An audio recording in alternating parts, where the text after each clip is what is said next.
For our daily devotion, guys, it's April 12, John 10:28. I give them eternal life and they shall never perish.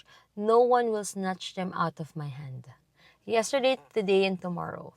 The Lord knows your yesterday is present today, will be there in your tomorrow. Believe Him when He will believe Him when He said you will never be out of His hand. Take the Lord at His word. So yung mga promises talaga ni Lord never fails.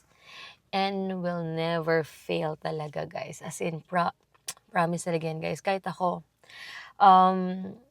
grabe na yung mga ginagawa ni Lord sa buhay namin talaga, sa buhay ko. Kaya minsan, kung isipin mo, no, yung mga pagkakamali natin sa past, parang hindi ko na siya iniisip, hindi ko siya kinakahiya. Wala na akong pakialam kung na-judge ako or what, pero sa lahat ng mga desisyon ko, okay lang yun. And sa sa mga gumawa ng kwento and all na siraan ako, okay lang din yun. Kasi yung mga totoong tao na nandiyan para sa'yo, kahit sabihan ka na hindi maganda, kilala ka niyan. Hindi yan basta-basta maniniwala, hindi yan basta-basta mawawala sa buhay natin.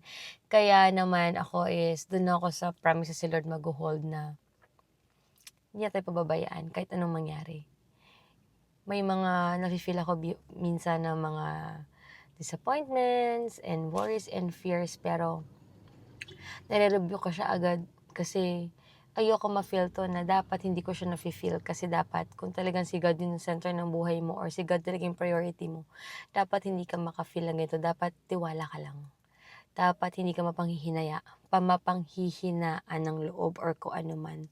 So ngayon, ganda ng message sa church kanina, na napaisip ako na magpo-focus talaga ako kung saan ako talaga, kung ano yung calling ko. Kahit husgahan man ako ng mundo.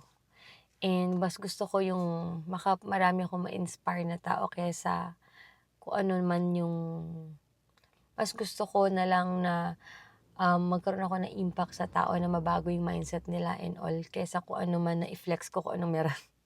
Alam mo yun, walang masama, guys, iba-iba tayong trip, pero ako, mas focus ako sa kung saan ko ma-honor si God at yung mga taong makikita yung life ko na nagbago at mababago rin sila, na masasama ko sila na mag-trust kay God. Yun na yung focus ko. And syempre sa sarili ko at kung ano man yung makabuti para sa akin. So yun, guys, basta wag natin kakakalimutan na yung mga promise ni Lord ay totoo yun, guys. At never niya tayo pababayaan. So yun lang, guys. Have a blessed day and God bless po.